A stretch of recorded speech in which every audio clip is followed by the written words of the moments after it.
Welcome to the Evening Gamer. I'm Taylor. And I'm Guy. Welcome, everybody. Welcome back. Back indeed, another episode. We've got a lineup for you today. Yeah, a bit to talk about. We need an intro saying, you know how we have the outro, keep leveling up, don't be an NPC? Yeah. Albeit the other way around. We need something to do at the beginning.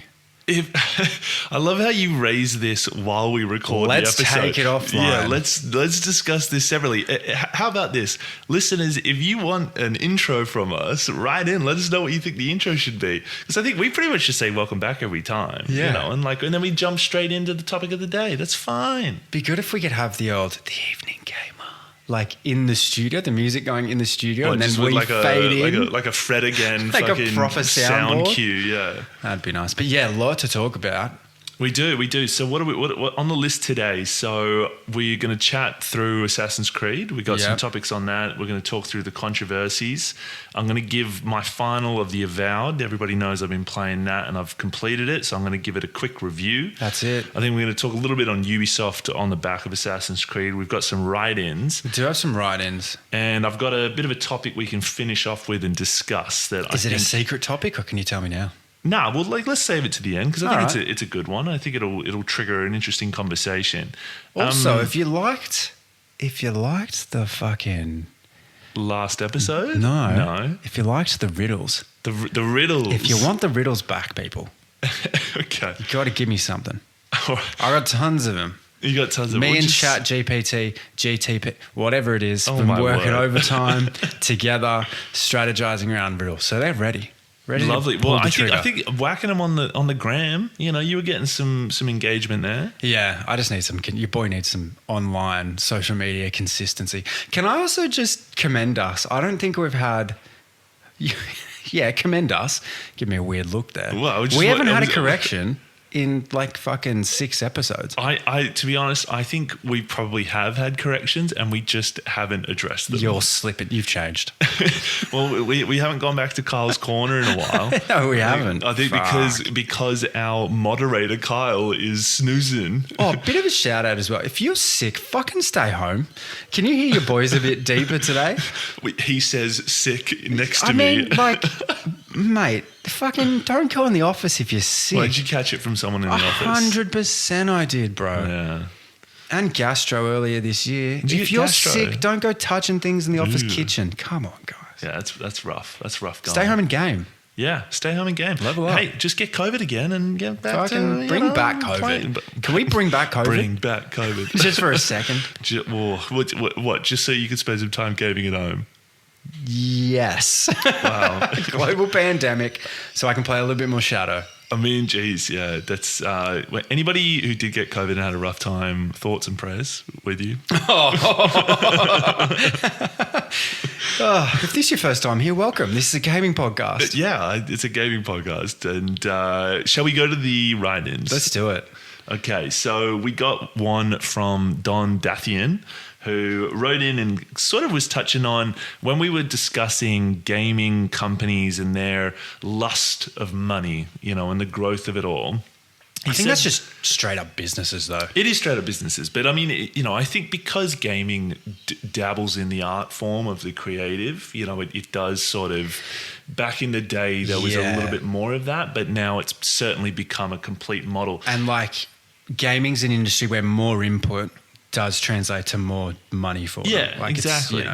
And he was talking about League of Legends recently switched up how they were operating and introduced a bit of a battle pass system that meant it was a lot harder to get legend unlocks. Like League of Legends is not a game series that I've spent much time within. I haven't actually played a second of it. Yeah, but I know a few people who really love it and highly rated it. So apparently this pissed off the community a lot because you even had pro players refusing to play the game. There was a huge boycott, and this actually feeds into. So maybe I will give you a prelude or a I don't know what the term. Do pro players represent the community though?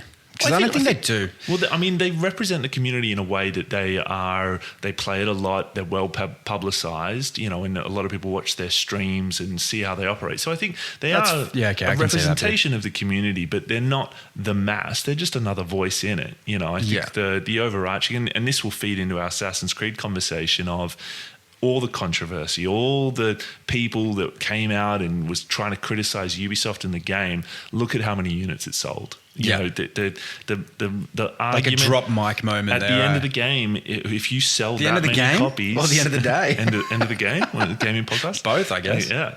If you sell that many copies, it's a good game. It's hard to fault that one. But and anyway, if you sell that, actually, and just to caveat that, if you sell that many copies and you retain a good rating, you've done something good there. Yeah.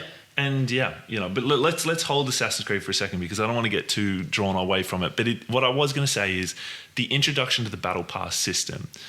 Don Dathian introduced a fair point about Battle Passes, and this was the topic I was going to discuss later. I don't know if you want to cover it off now. Was the introduction of Battle Passes as a means by which to keep gamers playing their game longer term and introducing new content. This feeds back into our conversations in the past of releasing undercooked games, and then you release an update, improve it, No Man's Sky, Cyberpunk examples we've discussed. That this is why we haven't seen a GTA 6 in 10 years. Because GTA Online was rolling, and was operating. And it's the same with a lot of other games, that it's like, if you've got an online community and a battle pass, there is no need to do Apex 2 because the battle pass functions, because they rake in the money from it, and the battle pass system is just another way to maintain sort of, what would be the term for it? Return on investment, and just ROI. pure the growth on it. Yeah, it's like we want to assume positive intent. The gaming companies make games because they have a vision and they want to do something great. But you're right, they're in an industry that has overheads. They're in an industry where people care about bottom line. They have investors. So there will always, any business, never forget, there will always be this drive and desire to return money to those that invested.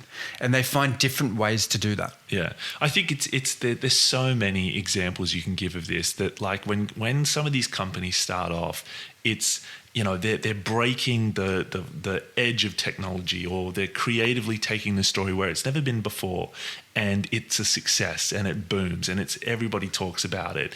And then what does it become? How do we do it again? Replicate it, reproduce it, and then you end up in a situation where iPhones are coming out every fucking year. Well, that's the thing. As a consumer, it lies with you the responsibility to know what looks like a cash grab. Yeah. And what is genuine product. And I'm so surprised that we hate Ubisoft today more than we hate EA. Because EA's fucking perfect at that, bro. Yeah. Look at the FIFAs. Look at how they do their sport. There's no need for a new sports game every year. You're so right, because, Ubisoft cops it so much. And these other gaming companies, they're way more just, I don't care about it. Like, they almost just are in your face about the fact of, we are going to churn out FIFA every fucking year. Yeah, it's a $1 billion enterprise for us. And we know it's a money grab. It's a money grab. We know the loot box kind of system is a gambling element to it. CSGO's another example of it, but they don't care. Whereas Ubisoft, it's like, because they're sort of being historical, because they're trying some different things and, putting interesting characters in there, they tend to be, a little bit more susceptible, because it opens up these doors. They're doing a bit more of a probably creative venture, and I think when it's sporting titles, they're not exactly redeveloping the mold every year. It's just churning out the same product. It is literally copy and paste, mate. That's why I stopped playing the FIFAs, bro, because it was copy and paste. It became about scripting. Yeah. It genuinely became about buying an expensive team. So like that. But that's the thing. That's cash grab, and it is. Yeah. But like, Look, we'll get onto it in a second, but yeah. and we'll save Assassin's Creed for the second part of that conversation. Let's stick with the other write-in that we got, which was from Andrew. Yeah, Andrew on the Central Coast. Yeah, he came across our pod some way, somehow, and listened to a lot of episodes, he said. And one of the talking points we had in the past was, what's a game that should have never been made? And his was Duke Nukem Forever, which is a fantastic example. One that was, when it was released, it was marred in sort of, what on earth is this? Yeah. And sort of really kind of almost and I think the game languished in development hell for 10, 20 years or something. They were talking about doing a new version of this game. Finally got released and everyone was like, this game would have maybe been something if it were released 10 years ago. Like, technology has way surpassed it. And the comedy in it was sort of, I think from memory, rather juvenile slapstick. It's like time had passed it by, basically. Yeah, and like, do you think I feel like it was harder to have a miss back then than it is now? Yeah, I'd say this. So, like, because there was back in the day, it was like every game that came out, because there was so few and far between, you just accept, okay, it's like the storyline ain't great, but it plays all right, and you just enjoy it for what it was, and I think the gap between what was quality and not quality, because there was only so many that we were really consuming of the small amount coming out, it was a lot of people just were like, okay, like, I don't really care if the story's subpar, like, it plays fun, I have fun, it's a good chat. But since then, you've been hammered with titles of Halo, Last of Us, Spider-Man, God of War, like all the top liners that now mean that what is quality is such a high level. Mate. And so if you miss, we all know about it, and you get get hammered. In our lifetime, honestly, it is insane. And we're still on the right side of 30. And think about how much... Don't smile at that. Think about how much gaming has evolved. Like, that is insane, bro. Yeah. I was playing a Game Boy simulator on my PC the other day for Pokemon Yellow. Yeah. And like, even playing that, it's fun, plays well, but you go, these are fucking dated. Yeah. And like, that's just over 20 years ago. Yeah. Well, I mean, look at the scale, of the graph of it all, and this is the same with like how they've gotten, technology smaller and smaller and smaller. And now you've got a whole computer on a fucking tiny chip that used to take up a whole floor of a building. Games, when they first came out, it was like the jump from the Pokemons to now what we're kind of seeing, the advance of it was so quick over that 10-year period, sort of between maybe 1998 and 2008, 2010. That 10-year period was crazy, absolutely insane. But 2010 now to 2015, it's like the advancement within the game has not kind of really gone to the same trajectory. I feel like it's plateaued out a little bit. Of course it has. Everything plateaus eventually. But yeah, you're right. Like, to think when GTA 5 came out, the capabilities that had, how deep it was, how vast it was, how much it revolutionized things, having multiple protagonists. You put that next to something that came out in 98. Yeah. That jump in technical achievement and advancement is actually fucking mental. It like is, when people say, that conspiracy, it's like you're living in a simulation. I think about times like that and development and growth like that, and you think, if there's anything that's going to speak to a simulation, it's probably that. Like, that was a crazy, you're absolutely right. 12 years apart, and look at the difference. Yeah, I know. And then you've got to insane. think, of course it plateaued. Yeah. Like, how much can something grow before you hit some sort of roadblock where it's like, it's kind of like, the perfect analogy is the fastest car for me.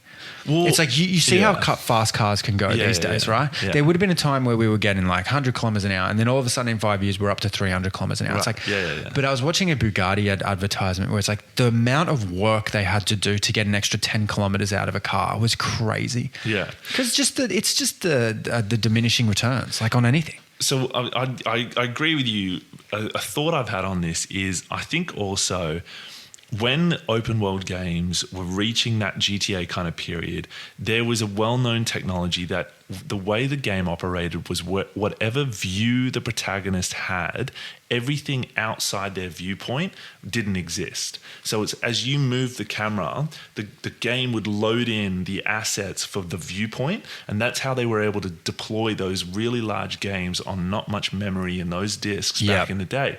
Whereas now, as technology advanced, it's still advanced at a similar trajectory. The human eye no longer could detect it as much because the JPEGs, you know, whatever the gigabytes in it, you'd look at it and go, okay, in GTA 3, there was a bit of like weird kind of, you know, pixelation on it. But now it's so good that we wouldn't be able to tell much from the human eye of what was a 120, you know, BPM or whatever they fucking MS code word now to it's 60 frames per second or it's 30 cents, you know, do you know what I mean? Like 100%. And like a lot of the advancements you see these days, they're not actually graphic based or frame based or quality based in terms of the picture.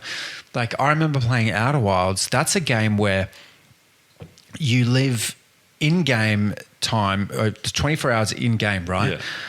Across all the planets in that solar system, something is happening every minute.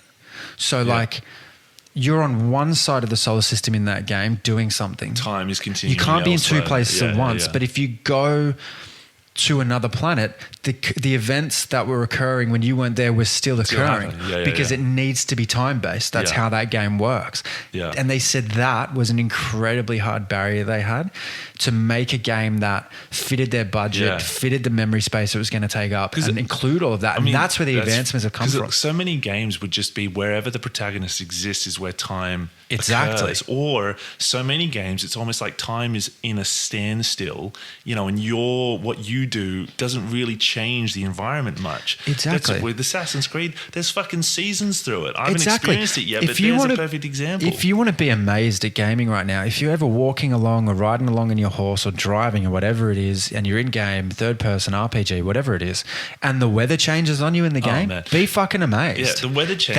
that's the advancements. I remember talking about it. We talked about it with Apex when we used to play it, of going, how do you push the next level of this? And my opinion was, over the course of an Apex round, the seasons should change. And that would change the game. Because imagine you start playing an Apex, everybody flies in, it's morning. When you get to the final ring, it's pitch black. I think that's great as well. Would that be? I also think just do what Fortnite did, but actually stretch it over the course of 24 hours. Yeah. Like make a day in Apex Legends a day in real life. It's like if you're logging on at night, it's nighttime on the map. And like it kind of changes with you. That'd be cool. You know what I mean? You play early morning, it's early morning. Like that's even amazing. Just seasonality, you know, like and having a storm roll through. 100%. You know, really just kind of changes the vibe of it all. Well, should we pivot into Assassin's Creed from there, or was there something else we wanted to do? Well, the only other, you know, as always is, you know, if you listen to the pod, you enjoy the pod, you know, as you can see, people write in, we enjoy engaging with you guys. If you've got a thought on any of the topics we talk about, let us know. There's an email address, you know, I think we still post it on the Spotify underneath the list of episodes.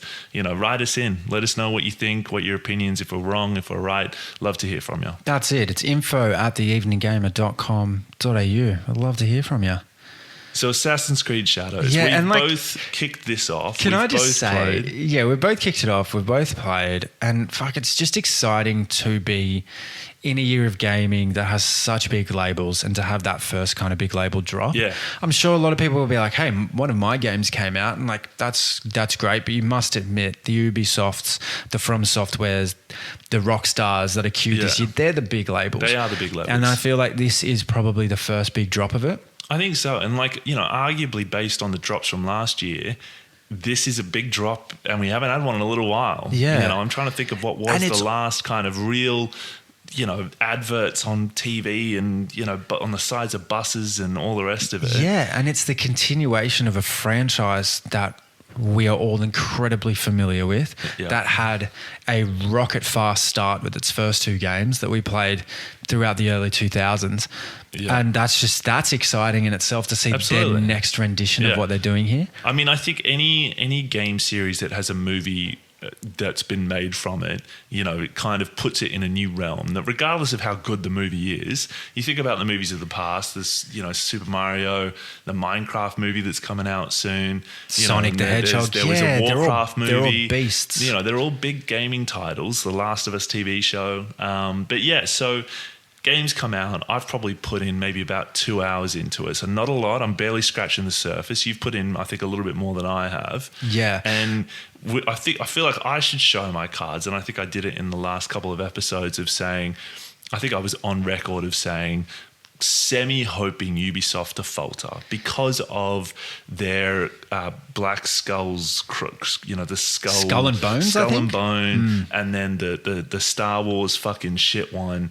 They've had 2 misses in a row, and my thought opinion was if Ubisoft trips up again, then Ubisoft is probably going to be shutting some studios, which I think they actually did do anyway. I think they already did a whole number of culling studios. That could be more prospectively looking forward.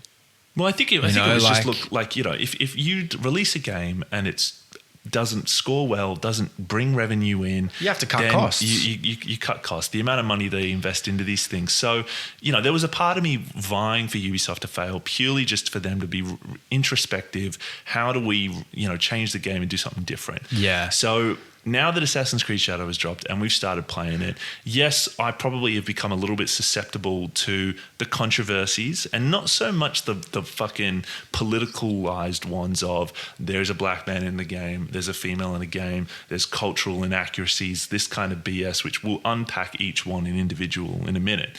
But more just the change up of the technology of it, of sort of people sharing clips of dialogue, and the dialogue not hitting as hard as it used to. And before we get too deep into that, I feel like this is actually a controversial topic right now. It has split the gaming community in terms of what we think about Ubisoft, our perceptions, what we were expecting of this game.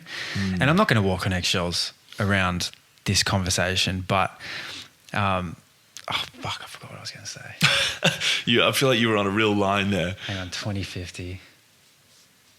We'll pause. Everyone will pause and wait for T's brain to make the synapse and connection, the electricity to fire through his brain. He is sick, so we'll give him credit. I'm just treading water for you, pal. Thank you. And I sat back and asked myself, okay, what does the gaming world look like without Ubisoft? Because that's essentially what people are hoping on a downfall here. And like when you hope on a downfall, you got to ask yourself, well, what have they brought us? Has it brought us joy? And if it has, then maybe we shouldn't be so barbaric in kind of what we're hoping for them or like our kind of outcome. And like you're talking about not having any Assassin's Creed games, Black Flag, Odyssey, whichever one vibed with you. I loved the first handful. Yeah. Then you're thinking there's no Far Cry. There's no... Go on. Well, they did do. The Far Cry. They're still running that. They did one with the Mexican guy who was in Breaking Bad. Like, and that one was okay. But I hear what you're saying. That like I think culture right now, it's stories are so much more of the negative, and maybe they always have been, of looking for failure, that's what creates headlines of like, Assassin's Creed slammed. They're always using slammed by a historian, a politician or something, criticizing it. And then all these people online start jumping on the bandwagon and looking for ways to twist a knife in. And it's like, if you release a good game, it's like, yeah, okay, it's a good game. Like, and we kind of, the zeitgeist moves on real quickly. Whereas, and there is also any press is bad press, of sort of a lot of people talking about it. But I feel like in the gaming community though, if it is bad press, that is actually encouraging people not to buy the game that then has a direct correlation. But also I feel like historical inaccuracies, okay, firstly, where?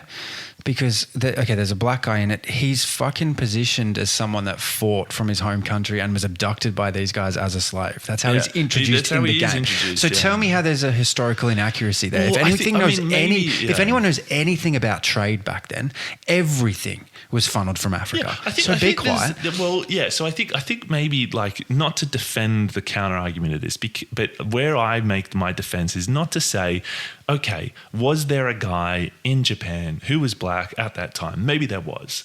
Did he do exactly everything that occurs in the game? Probably fucking not. Of course not. It's fiction. It's historical fiction. And at the end of the day, like, I don't exactly care. And this is Assassin's Creed we're talking about. Like, you can't honestly sit there and criticize a game that is built on historical fiction where 3 games ago you're fist fighting the Pope. Like, shut up. Yeah, who cares? Exactly. And also, I'm going to say something slightly controversial here. I think this whole historical inaccuracy problem people are having is born from people's issues with D&I.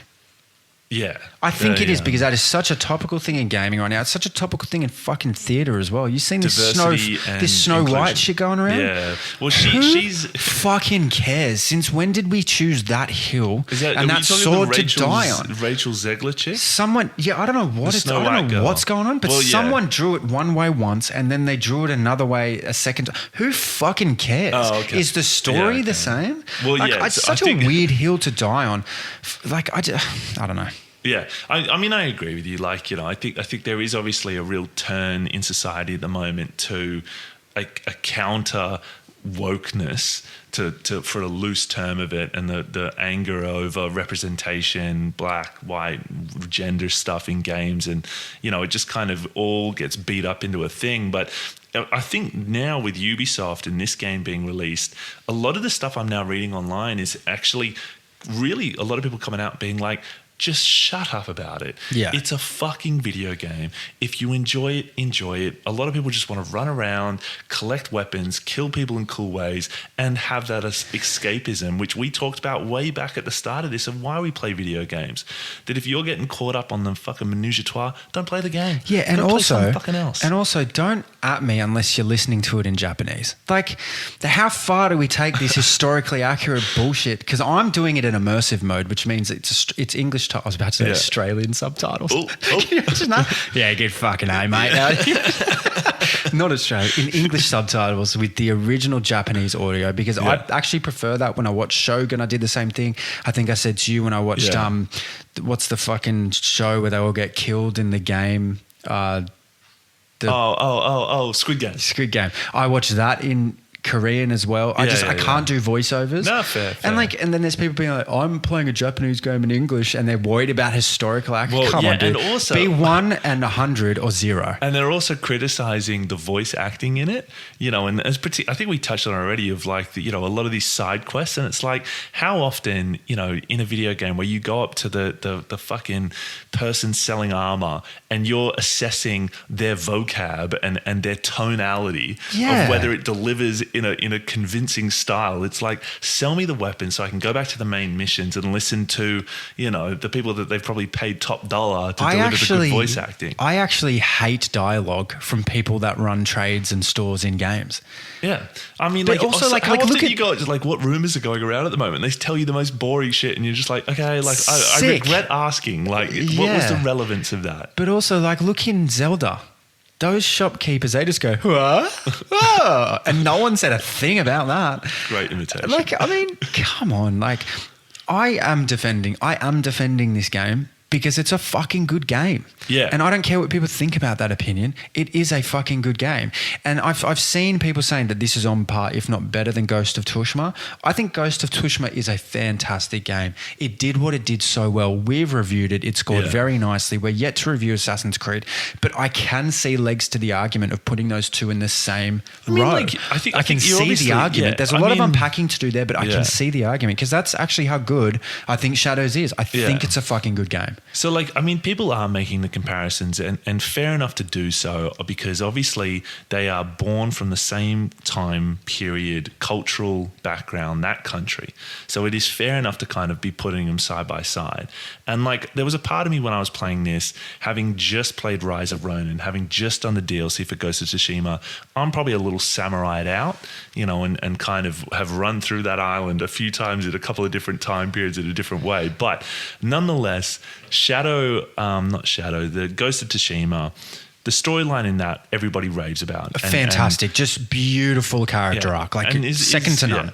And I think with Assassin's Creed, where we'll end up is probably saying the Assassin's Creed world, all the other things that go into an Assassin's Creed game do make it really playable, really fun to play, really immersive. You can lose yourself in that world. Whereas I think the story's going to be its Achilles heel.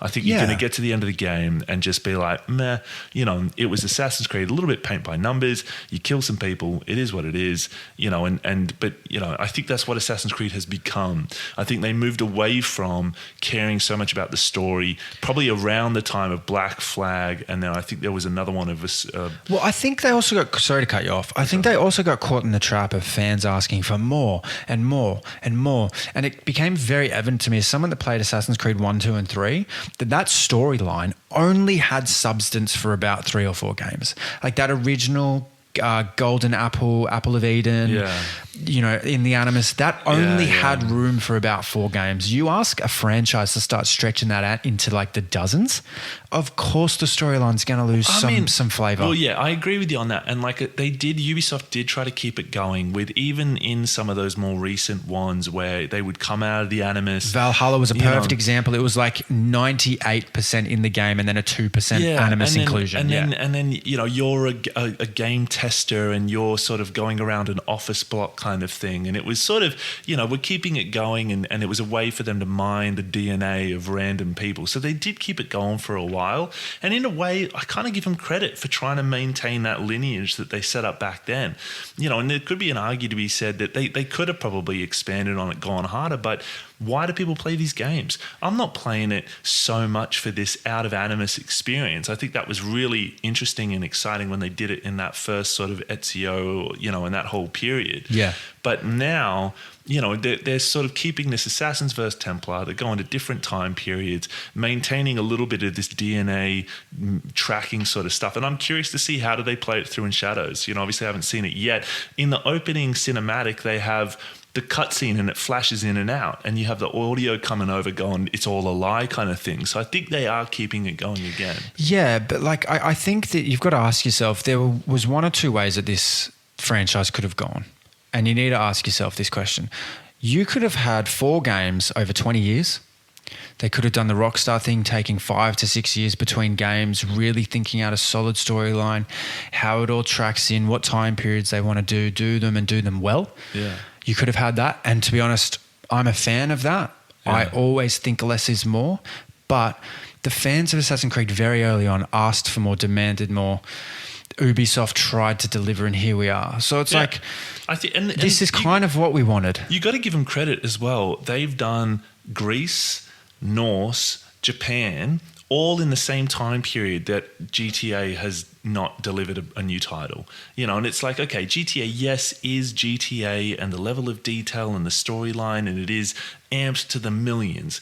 And Assassin's Creed maybe isn't quite that, but they've recreated historical time periods, 3 distinct different ones. Yes, maybe there's a similar core code to it. Thus far playing this Assassin's Creed, it does feel like there's a slight variation and a level up and an upgrade on it. And that's always been a criticism of mine of their copy and paste nature of Ubisoft at times, but I'm enjoying it thus far. My only minor criticism I made to you was that stupid fucking mini game where you go and pray and you click 4 buttons in continuous circle. And I'm said it to you going, it's taken fucking forever. And you were like, am I struggling with the timing of clicking these 4 buttons in sync? And it's like, I'm not.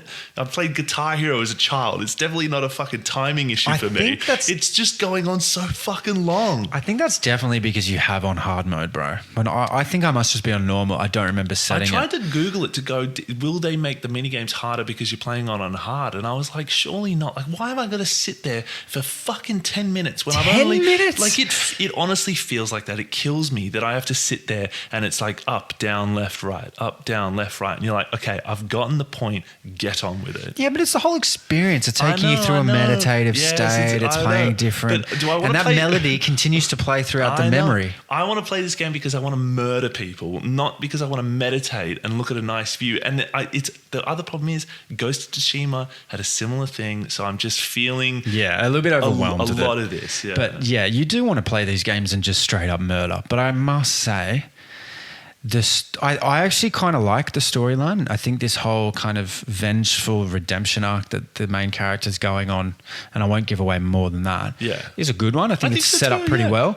But there are times when I infiltrate like what seems to be a genuine bamboo cutting business and I murder everyone there and steal their resources. And I kind of question as a gamer as whether or not they deserved it, because they don't seem like Templars, bro.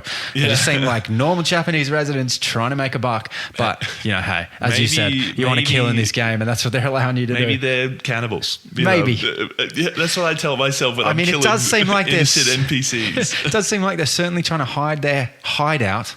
I say in quotation marks that I'm just realizing you can't see. But, murder's murder. So the only last sort of controversy that's come into this is some people in Japan were pretty upset by the historical inaccuracies. Destroying shrines was another one, and there was a few things about that, and they got a lot of signatures. And I think Ubisoft, and this was before the game got released, and Ubisoft then actually made some changes within the game to prevent the damaging of sort of some cultural, historical places. Yeah, they did. I don't think, and again, to give them credit, they listened to people, they made changes, they tried to do what in their eyes was probably the right thing. And, you're playing this game, it's Japan, it's feudal, the samurais, like with every Assassin's Creed, the same with the Norse one. As much as it's historical fiction, there's something for any person who enjoys history, immersing yourself in a culture in a place that was unique, different, exciting. That's why people want to see Japan, because that period of time of the samurais is so crazy to think about that it existed, and that's how they lived. Like, it blows. The thing that just the dishonor killings, that's the thing that kills me. That it's like when we watched that TV show, the one where I think they were doing the one where Shogun, when they dishonor their emperor or whatever, they pull out the smaller knife and then what do they call it? The kunai. The kunai is I think the flowing one, but they're smaller samurai thing. But when they actually seppuku, yes, that blows my mind. Imagine in this day and age, your boss comes up to you and goes, "What's your revenue target? What are you bringing in for end of financial year?" And you go, "Look, I'm probably not going to hit target." And it's like, "Well, it's seppuku for you, son." And you've brought shame to your family. But then you just have people telling you that's historically inaccurate because they didn't have jobs back then. I mean, they did. But that's the thing. Like, if you take out what makes a game an Assassin's Creed game, and you go truly historically accurate, it's not an Assassin's Creed game, because we know samurais didn't actually. It was without honor that they did. A lot of these killings would have been done. Like the Assassin's Creed way of killing, jumping from a rooftop or coming up from behind, is not how samurais fought. Yeah. So you've got to now weld in your storyline into a time, an event in history where there's no room for it. How do you want them to do that with 100% accuracy? Which is good that they've kind of gone with the girl who maintains that assassin's ability, climbing and killing, whereas the big guy, he obviously doesn't have the capability. I like that. They've gone that way. So they have written it in. You've got a combat person, someone who's doing this sort of a dishonorable assassin's way of killing. With the game, when you do the setup, you can choose some settings. Did you choose your own adventure or go with the one the developers have pre-written? I don't remember. I just went immersive, so I'm assuming it's the developers. Okay, check it. I will check that. Because I've gone the one not choose your own adventure and the one developers. I think because Kyle and another mate of ours was talking about that the other day, and I think they both went choose your own adventure. And I've kind of gone, I don't want to do that because I don't know where I'll end up in this. I kind of want to show me the story. Show me what you've created. Have you written? Yeah. That's why I'm playing this game. Because there's some games, in Avowed, we've just gone, I think, 40 minutes, and I'm supposed to review Avowed. It's kind of like when you rock up to Fishbowl and they're like, you can build your own salad if you want. You're like, I will build my own salad. Yeah. And you go, I'll do this. And you feel really forthright. And then you get to the end, you're like, I kind of wish you'd fucking built my salad for me. Mine's terrible. Yeah. I've picked some terrible ingredients. Don't give me complete autonomy all the time, actually. If you have a product that I can buy from you, please give that to me. Yeah, I want the prepackaged stuff. Make my burrito. But it's sold 2 million copies. It's clearly a good game. I'm enjoying playing it. So, let's see how it ends up when we get to the end of it and we do the reviews. Let's see. I wonder how many hours you're going to put into it. I think it's sort of a 60 to 70 hour game at minimum. Yeah, well, I'm enjoying it. And it's the only game since, I would say, Silent Hill 2 that I'm thinking about at work. And, mate, I can guarantee if I wasn't here recording this with you now, you'd know exactly what I'd be doing. You and me both. So, I don't know, I will do extra missions and contracts and extra exploring until it kind of bores me, and then I'll Yeah. go back to the main story, and then Yeah. until that bores me, I'll go back to the extras, and Yeah. wherever I land on that. And look, with any game, no matter how good it is, I probably always get up to that 25 to 35 hour mark, and I'm like, actually, I want to find out what happens now. Yeah. And I usually then plow it you off, and pump then it, I make yeah. a decision at the end as to whether or not it's something I want 100%. Yeah, so I don't true. know. I'll get through it, and we'll run it through the system and see where it lands. But at the moment, first impressions, I'm fucking impressed. And Yeah. I'm not jumping on this hate bandwagon. I think it's a good game, and I'm not just saying that. I think, yeah, and I'm coming around. You know, I was skeptical at first. There was a part of me saying I might wait until it goes cheaper, you know, and kind of get it on a deal or whatever, because Ubisoft games often they depreciate real pretty quick. But this one seems to be different, and for the amount of controversy and hate that they caught before this game got released, and the leakage, the moving of release dates, they've delivered it. It plays pretty well out of the box. You should see it on the 4070, mate. You know. Oh, because it's all flower fields. You should Yeah. honestly It see does it look- with yeah. graphics rocked up on the 4070. It does look it's immersive. crazy It's good. Yeah. So can I quickly pump out this Let's Avowed do it. review, because I'm sick of fucking talking about it. Avowed, Obsidian game, came out not that long ago, action RPG. It was not a bad game. So quickly running through the categories we've got here. Storyline was bland.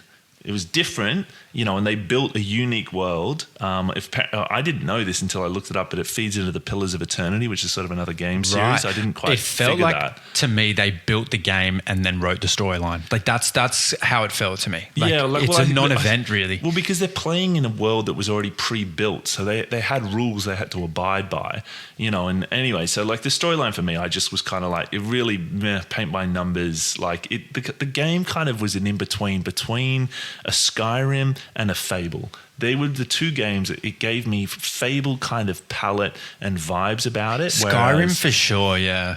Skyrim, and just, you know, because it's Obsidian, obviously sort of a partner company to the company who did Skyrim. So the feel mechanics, this was where it was fantastic. It played really well. The ability to have a handgun in one hand and a sort of a wand or a sword or anything. Yeah, all that, a shield, a two-handed weapon, or a double-handed sort of firing weapon. Really good in that, how they did that. So you could make a lot of different play styles to how you wanted to play. The skills that you had were well thought out and fun to unlock and work your way through. The companions, though, were subpar. They were bland characters. They only had about 2 or 3 skills. They were more annoying than anything. They were more annoying than anything. And this sort of, you know, maybe was feeding into the topic that I was going to touch on. We might as well segue from this. Companion characters, or characters in general in games. So each of these characters had issues that they were overcoming, and they developed as stories over the course of the game, which is another pillar of ours. Many of them were based in cultural things. Race, sex were probably the 3 main ones.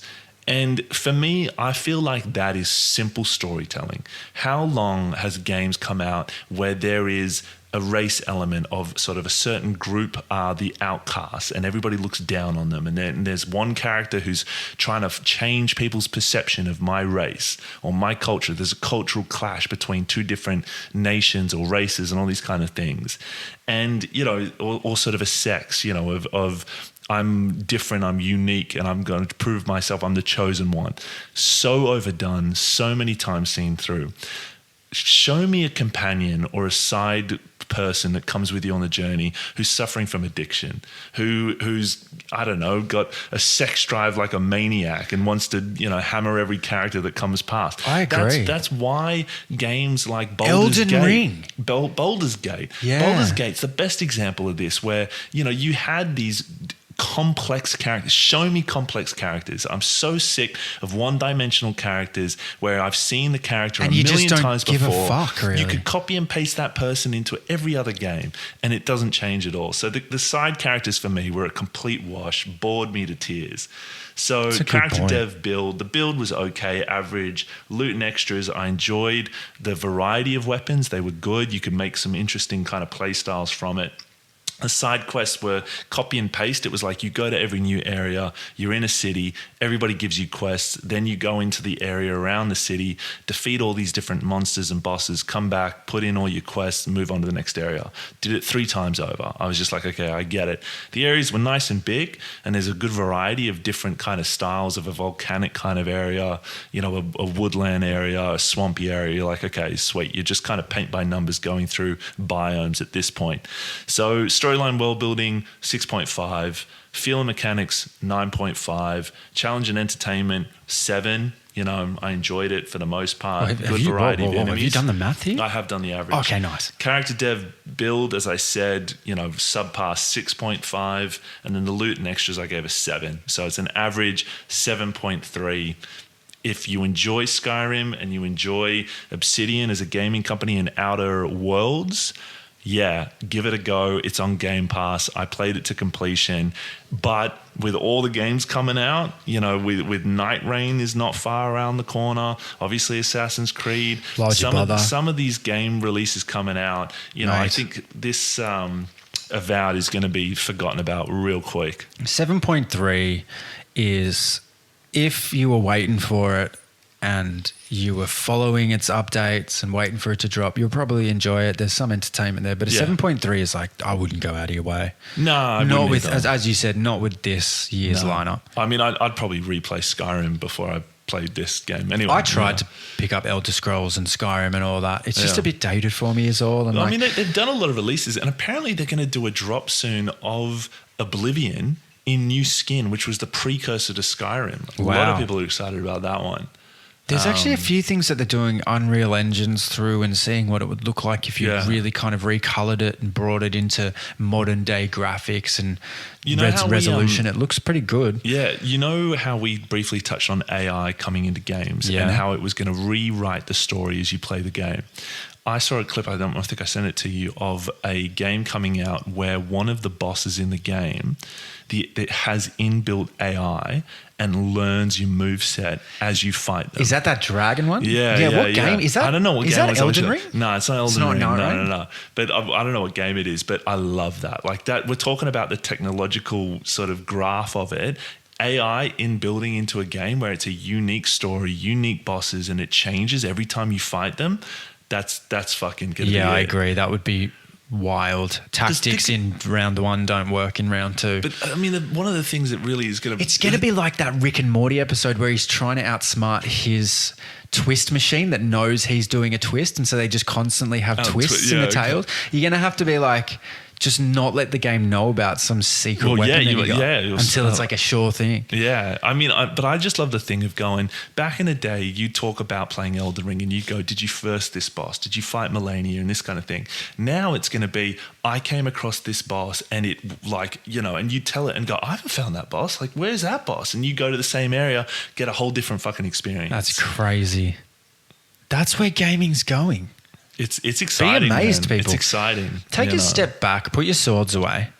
Whatever game you're playing, just look at it through fresh eyes just for a moment and tell me you're not a little bit impressed. Unless it's like fucking Avowed. Then just chill the fuck out. Yeah. Enjoy the game. You know, it's a game. Yeah, it's a fucking game. You know, you're playing the cutting edge of technology at times, you know, and immersing yourself in environments that, you know, people fucking 40 years ago would have blown their mind to play like, these things. A game? Oh, like marbles? Yeah. Pong? Hopscotch? What? Yeah, just fucking, but most importantly, don't be an NPC. That was such a wild segue. Keep leveling up, everybody. Have a lovely week. Thanks.